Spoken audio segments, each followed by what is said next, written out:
मेरे दोस्त, मैं करवेंद्र कुमार आज आप लोगों को भारतीय संविधान के भाग और उनके उन भागों के अंतर्गत क्या है आज मैं बता रहा हूँ आप लोगों को।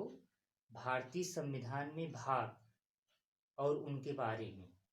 नंबर एक भाग एक में आता है संघ और राज्यों का क्षेत्रफल। संघ और राज्यों का क्षेत्रफल। भाग दो में आता है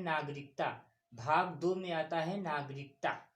भारतीय संविधान में भाग 2 में नागरिकता का वर्णन किया गया है।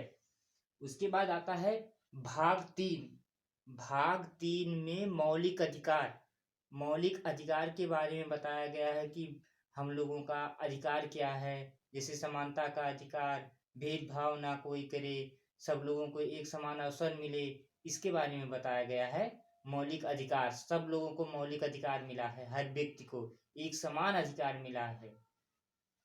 उसके बाद आता है भाग 4 में आता है राज्य का नीति निर्देशक तत्व। भाग 4 में आता है राज्य का नीति निर्देशक तत्व। फिर उसी के अंतर्गत संविधान संशोधन करके भाग 4 के का में या ए में जोड़ा गया है मौलिक कर्तव्य रूस या सोवियत संघ से लिया गया है। भारतीय संविधान में मौलिक कर्तव्य मतलब हर व्यक्ति का मौलिक कर्तव्य क्या होना चाहिए, इसके बारे में कुल वर्तमान में 11 या 12 है मौलिक कर्तव्य। उसके बाद आता है भाग 5 में राष्ट्रपति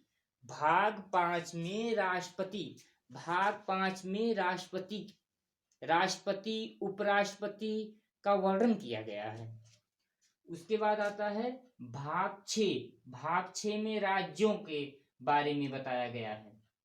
राज्यों का मंत्री होगा, राज्यपाल होंगे, इनके बारे में बताया गया है। फिर भाग 7 पहले भाग 1 का ही वर्णन किया गया था, इसको निष्कासित कर दिया गया है। भाग 8 में संघ और राज्य के क्षेत्र का वर्णन किया गया कि संघ का क्षेत्रफल जैसे केंद्र शासित प्रदेश क्या होगा और राज्य का क्षेत्र क्या होगा। उसके बाद आता है भाग 9 में पहले संघ राज्य के बारे में था, इसको निष्कासित करके हटा दिया गया है। अब इसमें पंचायती राज या पंचायत के बारे में वर्णन किया गया है। भाग 9 में पंचायती राज का वर्णन किया गया है। और भाग 10 में अनुसूचित जात और जनजाति मतलब वो होते हैं कि जो जनजाति लोग होते हैं उनके क्षेत्र का वर्णन किया गया है कि ये जनजाति क्षेत्र है, उनके बारे में बताया गया है। उसके बाद आता है भाग 11 राज्य और केंद्र के बीच संबंध क्या है उसके बारे में बताया गया, राज्य और केंद्र के बीच संबंध। फिर उसके बाद आता है भाग 12 वित्तीय संपत्ति के बारे में बताया गया, किसकी संपत्ति सरकार कैसे खर्चा करेगी। उसके बाद भाग 13 आता है भारत के किसी भी क्षेत्र में व्यापार वाणिज्य के बारे में बताया गया है। उसके बाद आता है भाग 14 में संघ और राज्य में जो सेवाएं दी जाती हैं या जो बड़ी बड़ी नौकरियां होती हैं उनके बारे में बताया गया है, संघ और राज्य के अधीन सेवाएं। भाग 14 के अंतर्गत आता है संघ और राज्य के अधीन सेवाएं। उसके बाद आता है भाग 15 बहुत इंपॉर्टेंट है, बहुत बार पूछा गया पेपर में, एसएससी के ऐसे पूछ लेता है। भाग 15 के अंतर्गत क्या आता है, आरओ में पूछा गया है, जैसे 4 विकल्प दिया जाता है उसमें मिलान दिया जाता है। भाग 5 में क्या है, भाग 3 में क्या है, भाग 15 में क्या है। भाग 15 में जैसे निर्वाचन आयोग है, मतलब भारत में कैसे चुनाव होगा उसके लिए एक निर्वाचन आयोग बनेगा, निर्वाचन के बारे में पूरा बताया गया है, उसके भाग 5 के अंतर्गत पूरा विस्तार से बताया गया है। फिर भाग 6 कुछ लोगों के लिए विशेष संबंध के बारे में बताया गया है। फिर उसके बाद आता है भाग 17 राज्य का भाषा क्या होगा, राजभाषा के बारे में बताया गया है। भाग 18 आपातकाल के बारे में बताया गया। भाग 18 आपातकाल के बारे में उपलब्ध है।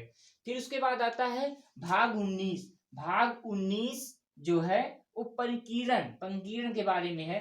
भाग 20 भारतीय संविधान में संशोधन कैसे होता है उसमें पूरा वर्णन किया गया है भाग 20 के अंतर्गत।